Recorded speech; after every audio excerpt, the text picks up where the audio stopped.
Hi, this is Smitha.prabhu. Welcome to another exciting episode with the unconventional counselor, Mr. Eshwar Sundaresan.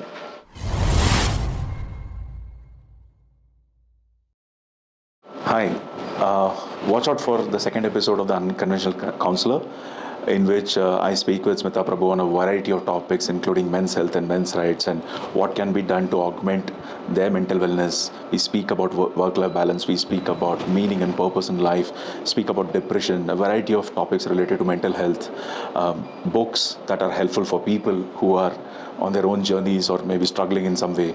So I am sure that you'll find this episode very interesting and relevant to you. And if you are one of those people who's undergoing some kind of a struggle, you have a means to reach out to people. There is always a mental health professional whom you can access very quickly. And by now, thankfully, the pursuit of mental health has also been destigmatized, and it's possible for us to go see a counselor without being given derogatory labels. So if you need help is available. To reach out. Welcome to another episode. I'm very happy and excited to be talking to you about a lot relating to different topics when it comes to men and mental health. And we have topics like depression, we have topics like teenage and adolescence in this episode. Thank you so much, Eshwar, for obliging for another episode. You're most welcome. Thank you for having me. Thank you. Eshwar, coming to the topic of men and mental health, we've heard a lot of statements like boys don't cry, don't show your emotions, man up, be a man. So these are the normal statements that we regularly hear and see our boys, growing up with listening to such statements. What is your take on that? Well, it's actually quite a sad state of affairs. We speak a lot about conditioning, the role of conditioning of men and how it affects their mental health. But most of the conversations I feel are very superficial. Take, for example, the concept of toxic masculinity. If you remember, many years ago, there was an ad featuring Madhuri Dixit in which they show a series of shots in which boys, from the time they were infants all the way to adulthood, are told again and again, ladke rote nahi, boys don't cry. And then in the final sequence, they show an adult man physically abusing a woman. And then Madhuri Dixit comes on screen and says, बचपन से हमें सिखाया जाता है कि लड़के रोते नहीं, लेकिन शायद हमें ये सिखाना चाहिए कि लड़के रुलाते नहीं. Now this was quite lauded, but there is such a problem with this ad, because what the ad is saying is that the boys should be conditioned differently so that there is no impact on a woman in the future. True. There is no conversation about the boy needing a better conditioning so that he can first and foremost be fulfilled within himself. The first victim of a man's toxic masculinity is the man himself. Before the first woman gets victimized by that attitude and behavior, he himself is a victim. Think about what it does to him. He finds it very, very reluctant to seek help whenever he's in a crisis. He is unable to open up, express himself fully. He's constantly bottling things up. And he is allowed free reign of only masculine expressions. True. Such as anger. And therefore what he does is he becomes a machine that converts every single emotion that he experiences into anger. Right? So there is a mini death occurring inside him before you see other people getting affected. So you see this play out in many ways. Even in adult life, the finesse, the ease with which a woman would build a network of support for herself. Let's say she relocates to a new city. She is so good in finding support, finding her structure, right? And she can deal with all kinds of situations. She will have her confidants. Men might have best friends. Those friends could even be confidants. But there would be a limit to what they will discuss even with those people. For example, in midlife, if they experience some sexual impotency or some sexual dysfunction, they wouldn't want to speak about that even to their best friends, because they feel like this is the core of me. Being a man, my masculinity cannot be questioned. True. So what we notice is that they are cutting off avenues of support and wellness themselves. So yes, that's something that needs to be addressed. Secondly, let's come to the therapy itself. The manner in which a man seeks therapy is different. So while a woman would want a lot more time for self-expression, for introspection, for looking into root causes, I have seen that not all men want to go that much in depth about their inner world. You would find that a lot of men are more action oriented. So what they want in therapy is action orientation more than introspection and expression. So the therapist should be ready to flexibly offer that option to them. Yes. So that is one thing. There is another aspect to it. We can ask ourselves this question: how can mental health be made appealing for men? And why are men hesitant to open up? Why are men hesitant to show that yes, they need help? There are many reasons, conditioning being the most important one. Family, community, the geography from which a man hails, all of those play a part. You'll find men from certain geographies more expressive than men from other geographies. Those things do play a part. There is one more aspect to it, that quite often men get censored by the women in their life. That while on the one hand a woman, let's say a wife, might tell her husband, be more expressive, come on, open up, do this. But what will also happen is that the moment he becomes expressive and vulnerable, and if that woman is also raised in that same conditioning, she might start finding this man less appealing. True. That she might start thinking of him as a feminine man. So there is that. If a man has had experience wherein being vulnerable has given him an adverse consequence, he might choose not to express himself. True. And so, as I was saying, as far as the therapeutic frameworks are concerned, how do we make mental health, the pursuit of mental health, more appealing to men? So one of the things that we can do is help bring in so-called masculine concepts such as self-actualization, courage, action, goal setting, productivity, momentum. So if these are the outcomes of counseling, you'll find a lot more men gravitating towards it, which is why I feel something like positive psychology can be more appealing to men. True. Absolutely well said. Ishwar, coming to the legal system in India, is the law beneficial, or is the law accommodating men's needs and in their welfare? In a word, an emphatic no. If anything, I would say that the legal system is primed to look at men as culprits. There are very few laws in the world wherein somebody is presumed to be guilty unless proven innocent. For example, in the US, if a doctor suspects that the child might have been physically abused by the parents, the social worker intervenes, the parents will have to prove their innocence before the child is given back to them. True. In India, if you notice, a lot of laws presume men to be guilty. Absolutely. The most draconian of it, of course, is 498A, in which if a woman files a complaint against a man, not only he, but his entire family, even if he's got sisters, the husbands of the sisters, and so on and so forth, the entire clan is put behind bars, so that an investigation can be conducted. Arrest warrant is also not required. Now, obviously, this law has been framed for that poor woman in Jumritalaya who is struggling, who may find it extremely difficult to even reach the police station. True. And somehow she reaches there, and now if she goes out, she might be killed by the people outside the clan. But when that Jumritalaya woman goes to the police station, she doesn't have the resources, the money to bribe anybody. No action will be taken on her behalf.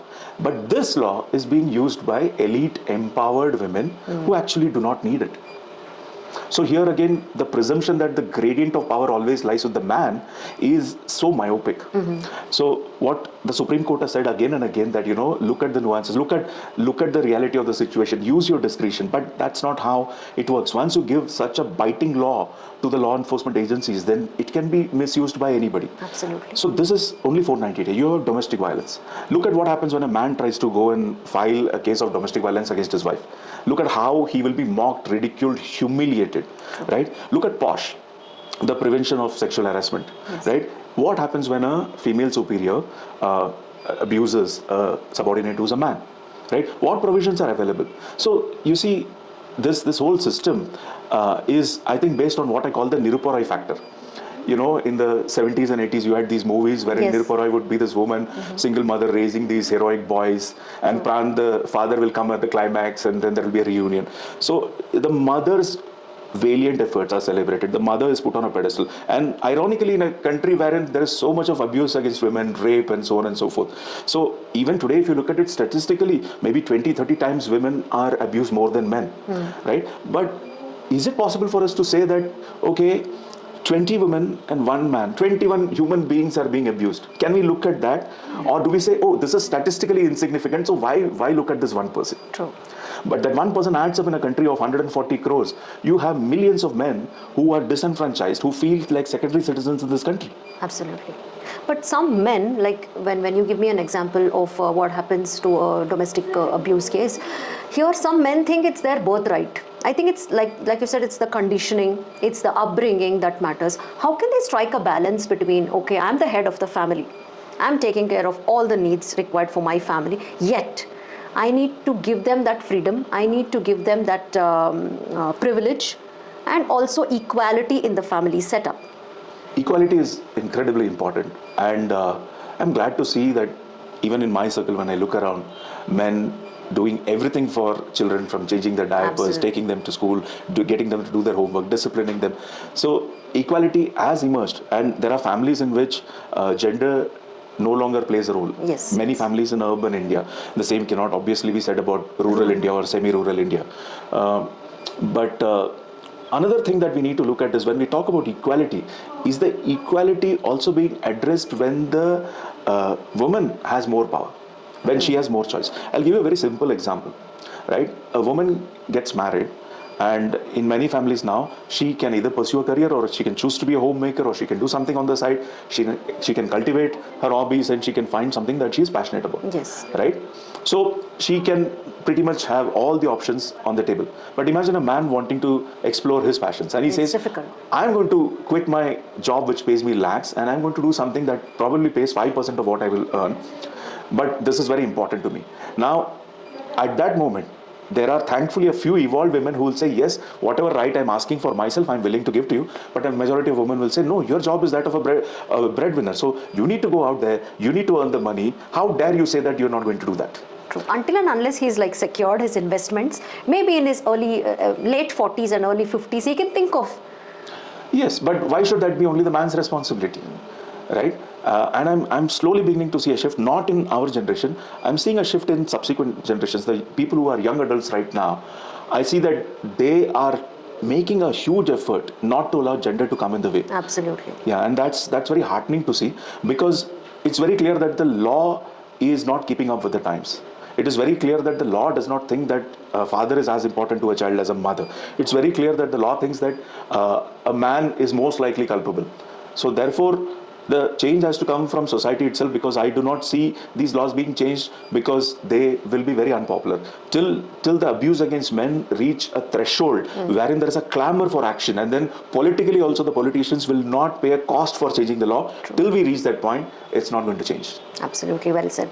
So Eshwar, coming to everybody's journey, I have so many thoughts in my head when I think about, what should I tell Smitha.prabhu when she was 15 or 16?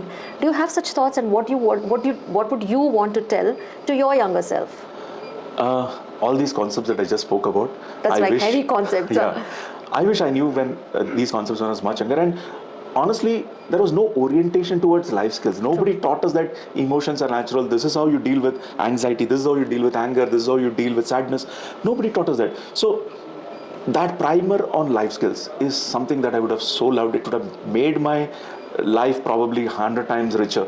And I'm so glad that now I go around every summer doing adolescent life skills programs, because I'm going to that classroom and telling these youngsters what I wish somebody had told me when I was their age. Absolutely, that makes so much difference, right? If you can, somebody can get to hear our story, and also we can talk to our younger self. Yes, absolutely. That's such a eye-opening thing for me, So Eshwar, looking at you, I would say you have a solution for every problem. No, I mean, as a counselor's counselor, I can say as a counselor's counselor, when we come to you with a lot of problems and issues and a lot of things where it's not clear, that is the time when you would just, do this or think like this.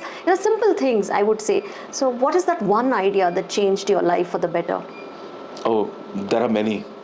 I think congruence, the idea that we spoke about, it really resonated so much with me, and I was taught this by Bhavani ma'am, one of my gurus, and it really came alive. And then since then I have been reading up more about it and figuring out how to help myself be congruent, help my clients be congruent. I've created some activities to help that journey. The other thing that has really transformed my life is Wabi Sabi. Okay. Because I was a perfectionist. You could say that for the last few years I have been in rehab, perfectionism rehab. Oh my God. So I continue to struggle with it, but Wabi Sabi has given me a template in which I'm able to pursue my passion paths without so much of self-doubt and paralysis. So it's really been transformative. The third was an idea that I got exposed to through my mentor Sridhar Mandyam. And this is the concept of ambiguous grief, and I now teach it in class. Okay. And ambiguous grief is incredibly more nuanced and complex than bereavement or conventional grief. And the dynamics at play and the interventions that are required are a lot more complex. The reason this idea transformed my life is because a series of events happened in my life which led me to have an existence within ambiguous grief for many, many years. I didn't realize it when it was happening, and reading about this exposed me to what I had experienced myself firsthand, and then it helped me to find greater acceptance about what had happened to me. Because people in ambiguous grief situations, especially when the ambiguous grief is compounded or complex with multiple grief-inducing events occurring at the same time, tend to blame themselves, go into a shell, and then start wondering why they have not achieved as much as their potential indicates. So ambiguous grief is very important to understand as a human being. So these are three concepts that I would say really, really transform my life. Eshwar, coming to an important topic called depression. Estimated 300 million people are affected with this disease. I mean, rightfully said in your first episode that the most dreadful disease for the coming generations would be depression. I mean, we're already witnessing it. What are the ways and means for people to overcome this state of depression and lead a stress-free life? Right. So there are two ways in which we can look at it. The restorative way and the preventive way. Restorative is for those who are already depressed and they need to come out of it. So the first thing obviously is catharsis, self-expression, because something that leads to depression is quite often a traumatic episode or a life-altering episode. So all of the negativity associated with that needs to come up, and that could take a long time, right? Then you also are looking at acceptance of whatever happened, whether it was a heartbreak, you losing a job, or you relocating to a place and then finding no support structure, no society. So there could be many reasons why depression occurs. Sometimes you might be suddenly a memory of something that happened long ago could trigger something. Yeah. Yes. So acceptance is one important aspect. You will notice that people who are depressed would say that, yeah, I'm trying my best, but I'm unable to do anything. Exactly. So I don't have any motivation for me to change anything or even get out of bed or go for a walk, right? So we need to get them to a point, and this can take a long time, wherein they understand that action is not the result of motivation at this moment. You need to take action so that you feel motivated. So doing a physical activity can release feel-good hormones such as endorphins, right? Which itself can be part of the process of healing yourself. So we were talking about acceptance. Now, along with this, when there is depression, you also have to look at whether there are other root cause effects, such as low self-esteem. True. So, okay, you had a breakup, right? What does that breakup mean to you? Now, if that breakup means that I am not worthy of love, I was not good enough, therefore he or she left me and went. Now, here you're looking at the possibility of low self-esteem. So, if that exists, those root causes have to be addressed. Maybe blaming yourself and victimizing. Yeah, one might easily enter a victim mindset. Now, we'll have to explore those causal factors and address those. And when all of this work is done, they would be in a better frame of mind to set goals and motivate themselves. Absolutely. So, it's a journey. So, this is the restorative part. Now, let's look at the preventive part. Here, I think the major focus will be on the mind-body connection. Are you getting adequate sleep? So important. Are you eating nutritious and a balanced diet? Are you having sufficient physical activity? Right? Do you have confidence? Do you have people with whom you socialize? Do you have a support structure that is able to catch you or even notice the slippage when it first happens? Because depression is usually something that occurs gradually. There is an erosion of the self over a period of time. So is there somebody to notice and catch you as you are falling? Right? Do you have avenues in which you can seek expert help? Are you able to look at the pursuit of mental health as something that is intrinsic to life itself, human life at least? So sometimes working on oneself, working on one's core beliefs and values around self, those things become important, so that when an event that can potentially be depressive occurs, it does not affect you as much as some other person. Maybe we need to be more prepared. Yes. For the worst. Is that what you mean? Like, things cannot be going your way sometimes. And if this crisis or a no factor comes into our life, that's when it affects us a lot. Yes. So instead of looking at it as that, what I would like to look at it as that you have a very strong sense of self. And your self-worth is not determined by success in double quotes. True. That I am successful only if I'm able to hold on to these relationships. I am successful only if I earn this much money, only if I get that promotion. Now what is happening is that you're anchoring your self-esteem to events that are not in your control. Absolutely. And sometimes randomly, even though you might deserve or you may not have done anything to deserve something, events occur. And then when those events occur and they affect you, are you able to dissociate that random event from your own sense of self? True. Because if you're not able to do that, then chances are that you might say that either the world is to blame, or I am to blame, or somebody specific is to blame. So one way there is no ownership of the issue, and the other way there is too much ownership of the issue. True. And either ways it can create depressive symptoms. Very well said. I think I would like to say to all our viewers that life doesn't happen, or life is not a planned event. Sometimes you will have to go through hardships, and I must be telling you this, that you are not alone. Everybody goes through hardships and challenges. The best way to deal with depression is, like how Eshwar said, to have a self-worth, to not blame yourself, and also to feel positive in life. I mean, it's a passing phase. That's what I mean to say. Yes, without succumbing to the opposite, which is toxic positivity, wherein no matter what is happening in my life, Everything I have to convert that into a positive idea. I have to then figure out an articulation that is positive, upbeat, optimistic. Now that is again putting too much pressure on oneself to hold on to a state of mind which historically has proven to be very elusive. No, nobody can be that positive all the time. Yes, and what is the need? Life has been designed with all of these negative emotions. It's integral to human existence. And when I'm saying that I should not be negative, am I not disowning a part of me that comes naturally to me? Am I not okay experiencing that negativity? And if I'm able to do that, will I not enjoy the positive outcomes even more when it happens? True. Whereas, can you enjoy light without darkness? That's the question. Absolutely, so well said. Please reach out to your people, your friends, your confidants, counselors. You are not alone. That's what I want to stress again and again. And this is a passing phase. Have confidence, and life is beautiful. Coming to the purpose and meaning of life, we have spoken a lot about, you have to have a purpose in life, the ikigai concept, the positivity concept. You know a lot of theories of success stories where they say, of course, you need to be positive, you need to find a purpose in life. Okay, all that one side, but coming to your own thoughts, how can I find my purpose of life? So maybe we should first start with a disclaimer that while human beings find maximum fulfillment when they have a purpose, they have a direction, they wake up every morning feeling that they have somewhere to go and something important to do, while all of that is a given, I should also maybe say that there are those who do not have a sense of purpose or meaning in life, and even without that, it is possible to have a very harmonious, joyous life.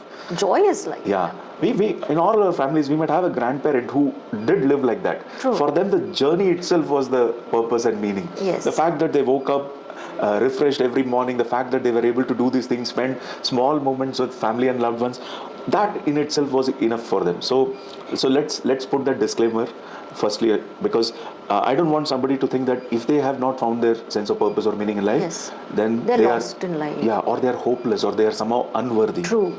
Right? So that is one thing. Now, secondly, how does one find one's purpose? Again, as with most things in mental health, the gateway is self-awareness. Right? How aware are you? How much in touch are you about who you are and what's important to you? What gets you into the flow?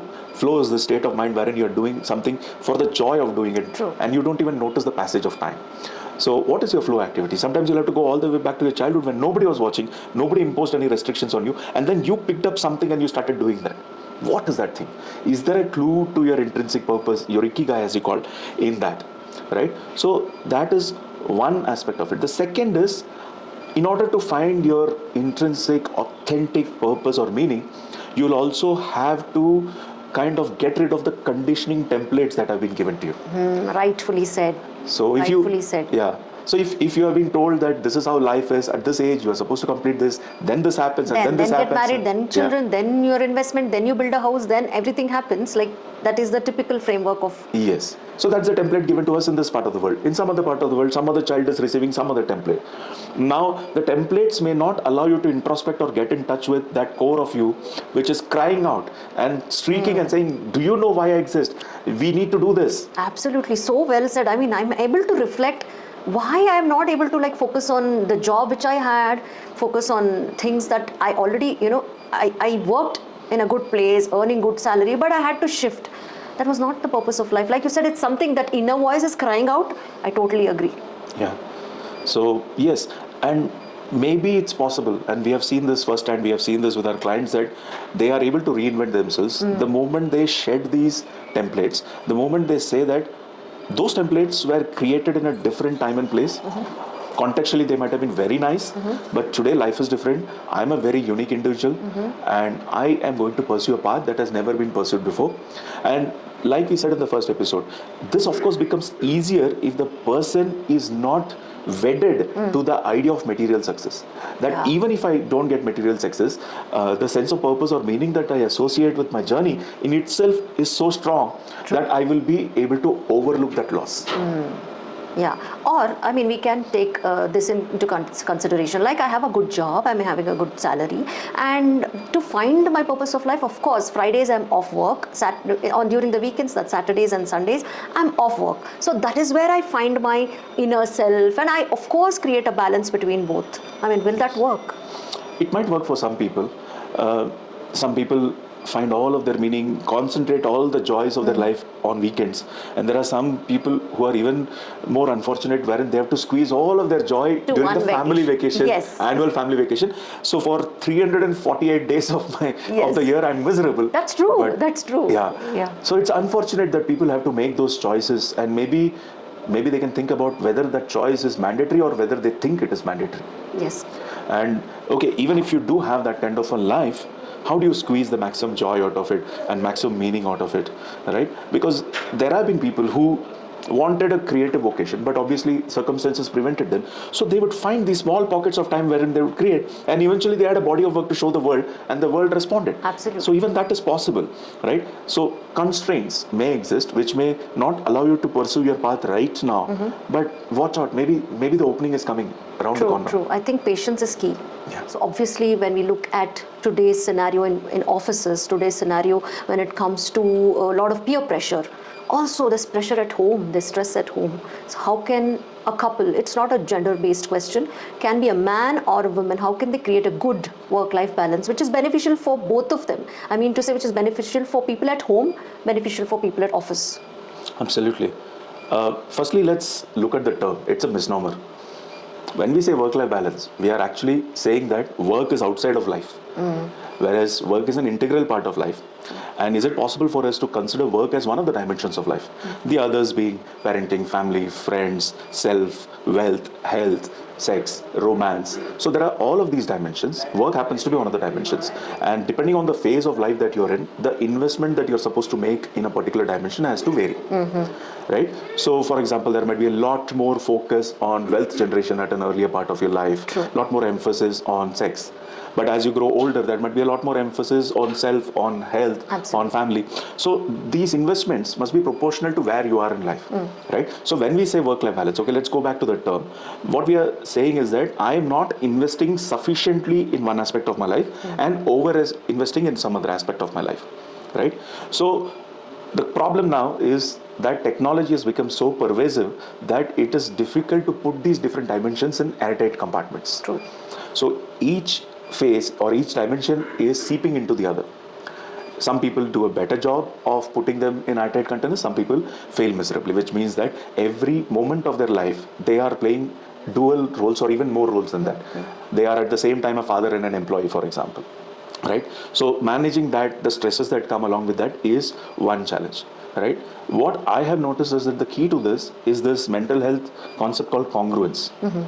So for the uninitiated, congruence is quite simply a state of mind which can be achieved when your ideal self, that is the person that you want to be, is as closely aligned as possible to the real self, which is the person that you are.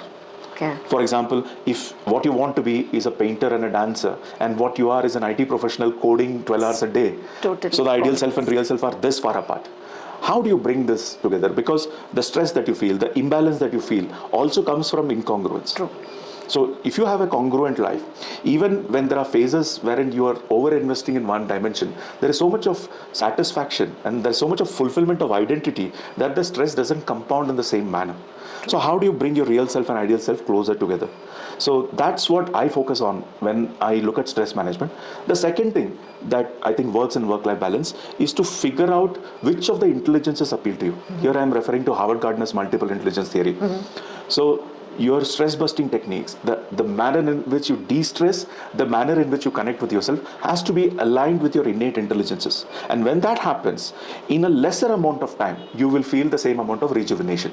And that also helps in restoring balance. Yes. How long would it take if I consciously put effort today? Yes, I need to create a good work-life balance. I mean, I'm aware that I need to put effort, but how long would it take for me to transform into a better person at home, a better person at office? Oh, it depends on the person. It depends on the urgency that you associate with this goal. Depends on the resources that are available to you. So I don't think there is a fixed period, but I think the journey begins with awareness. Awareness that this is lacking, what is lacking is incredibly important, and it is possible for me to address that which is incredibly important. So in that sequence, so how do we become more aware? How do we become more accepting of our actions in the past? How do we find assertiveness to draw those boundaries between my boss's world and my family's world, right? Because these are all intermingled topics and they need to be looked at in their entirety. True. And I think what really helps is if the individual is committed, the individual is certain that there is imbalance and the individual definitely wants to address it. That becomes the starting point. It could take a few weeks, it could take a few months, or even a few years. Yes. You're an avid reader. So according to you, which are the 3 books that you can suggest to people like us who are still beginning to understand life, beginning to understand the purpose of life in terms of which books, which theories, which philosophies to follow? Right, since we are talking about mental health, I'll focus on those kinds of books. Yes. So the first 2 are very obvious and quite popular. Man's Search for Meaning by Viktor Frankl, wherein he talks about his experiences in Auschwitz, the most infamous concentration camp created by the Nazis, and what helped him to survive, and what was common amongst those few that survived that camp and emerged out of World War II. So that is one book. It's extremely heartening and it just shifts one's perspective when one is looking at one's own struggles. The second is Tuesdays with Morrie.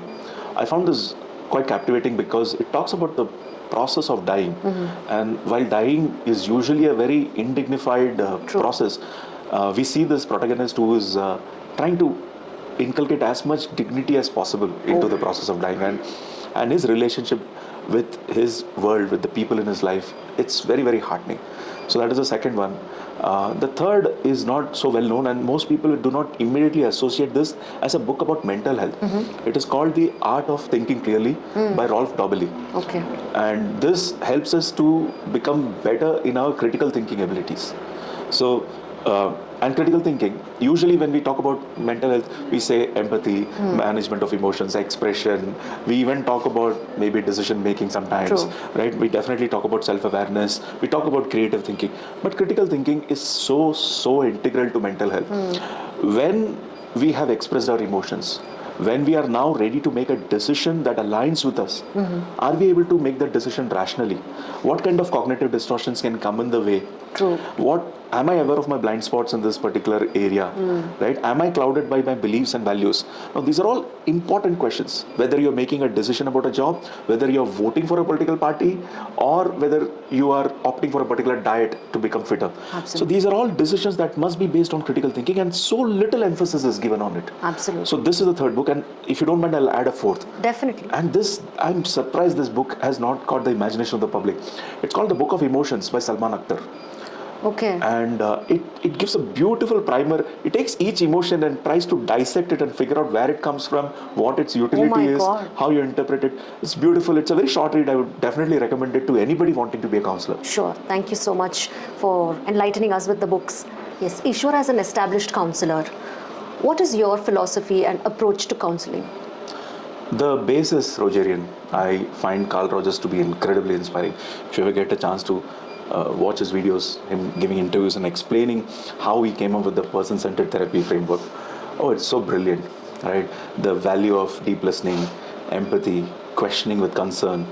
You know, what I realized over a period of time is that these skills that one practices as part of a Rogerian framework helps you to shift from doing to being. Initially, when you start, you're doing the skills. True. Later, you become a particular presence in the room, and in that presence, the other person transforms. And that's what Rogers was talking about. Doing to being. That if a human being is able to find one space in which there is such a level of self-acceptance, the kind that they could not receive even from their families, then they begin to connect with themselves, they introspect, and they are able to be authentic selves. They're able to address their incongruences, and then slowly the transformation starts. So that's the Rogerian base. And I also like most counselors, practice using an eclectic approach. So I do have CBT and bibliotherapy as part of my practice, and of course I'm beginning to use a little bit of Gestalt emotionally focused therapy as prescribed by Sue Johnson. So I'm hoping to also get into trauma focused a little later. So all of this together helps me to offer a highly customized solution to the clients. And that's so important because we say practice unconditional positive regard. What does it mean? It means that we believe in the client's power to completely rule their own lives, and they don't need some crutch from the outside for them to fulfill themselves. And when we allow that space and when we allow them to find their solutions, that's when true progress happens. I'll give you an example. There was one particular couple that I was counseling. The man had an affair, right? And he was in love with the other woman now. Obviously, the woman went through all the stages of, of grief, it's ambiguous grief, this particular situation, and she was dealing with it. Eventually, when she emerged out of it, the solution that she found is something that most people would have said is not possible. She said, okay, look, we are separating. There is no more love in the marriage. But what I want you to do is to get that woman and relocate within the same apartment complex. What? Yes, so now you see, What? because although the romantic relationship was over, the marital relationship was over, there was an important relationship with the child. And the man shuttling between this home and that home was not able to devote enough time to his child. So the woman said, look, I don't care about anything else. I don't care what anybody in this community is going to say about us, but I want you to be a father to a child. Wow. And you better do this. So such creative, innovative solutions are possible. Now, if you approach using your own templates about what life should be and how a marriage should be, such a solution cannot be found. Absolutely. So that's the role of the therapist. The role of the therapist is to get out of the way so that the client finds the best suited solution for themselves. Wow, like this is eye-opening and mind-opening for me. Also, Eshwar, what are your advices for our counselors, young, budding, or you can say, or people who have want to help others in terms of counseling? What is your advice or sincere take on how to approach the client base? How to create a client base? No, how to approach the clients in terms of therapy, in terms of transformation, like you just said, the mindset has to change. So not being focused only on, okay, this is what I want the client to be doing, rather than telling ourselves, yes, this is what we can offer, and the client should be able to decide what they want. So how can you be a support, how can you be as a pillar to the client who's come to you for solution? Yeah, so what I would tell them is, take any ordinary interaction that you have with a friend, with a neighbor, an acquaintance, and instead of adding things to that conversation to become a counselor, start subtracting. Subtract judgments, subtract interruptions, subtract advising, subtract fixing. So what you're doing is, you're not doing more. As a counselor, if you really notice, you're doing less. At least in a very obvious manner. In what is evident, you're doing less. But inside there is a lot of connection, there is a lot of deep listening and processing of what the client is saying. So you need to do that, and that's a journey.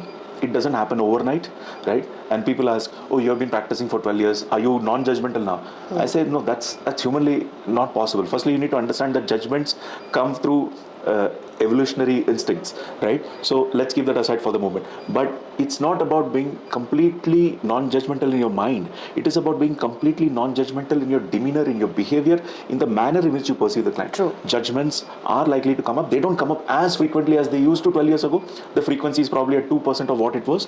So when it does come up, you set it aside and say, this is my judgment. I don't know this to be true.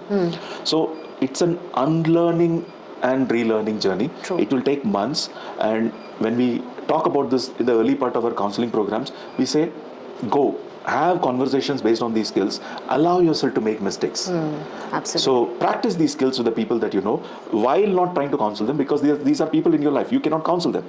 So you will gradually start honing these skills. Once the skills are developed to a particular extent, then you shift from doing to being. This is a journey, and it's, if you look at the results that you get in the first few months, you'll be very discouraged, and you'll start wondering, can I ever be that person? You will.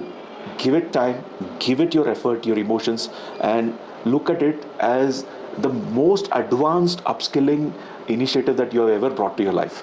Fantastic. I mean, as a counselor too, we're so into judging people. Like you said, it takes time. So I would say, I would urge all people who are into this field of counseling to have patience, and also experience is key, like you said. Eshwar, when I look at my journey as a counselor, Many of them have come to me talking about their love life, about their breakups, about how to forgive that person. In fact, I had one particular lady who said that thanks to that person who hurt me so much, that's why I am here today. So she herself is a counselor now. So what's your take on that?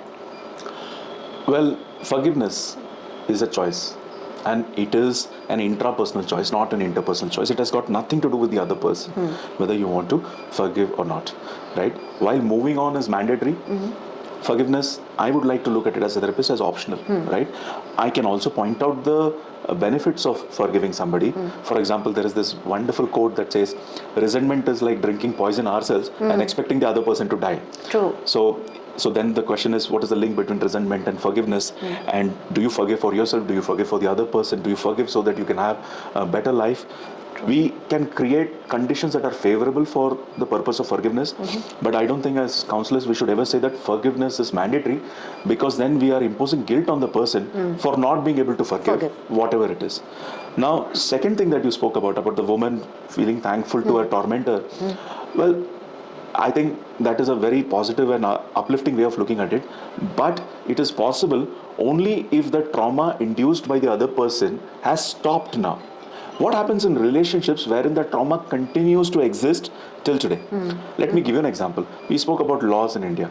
So you know that it's very, very difficult for fathers to get decent access to their children, visitation rights and all, unless the mother facilitates it, unless the mother thinks it's important for the child to connect with the father.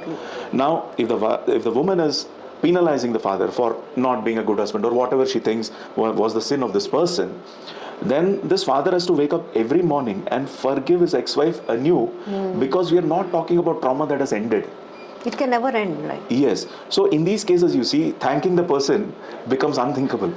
You could maybe build a lot of resilience, you could maybe build strength within yourself, but no, I wouldn't think that this person would thank that tormentor. True. This lady, for example, she came to me telling that that person hurt her so badly, but she's not been able to forgive him as such. She thinks that, okay, she deserves a person who can treat her badly. She doesn't deserve somebody who can treat her with respect. So what would you say to such people who victimize themselves in this whole situation of love and breakup? Firstly, I'll normalize her decision not to forgive, at least not right now. Maybe in the future she may be able to. So I would definitely normalize that. Then maybe, I don't know enough about the case, but on the surface of it looks like something about self-esteem that needs to be worked upon. Can we help her create a strong sense of self, a sense of purpose? Can we help her to find a way to compensate for the losses? So when a relationship is lost, time is lost, effort, emotions, and the memories surface, and every time the memories offer a new installment of pain.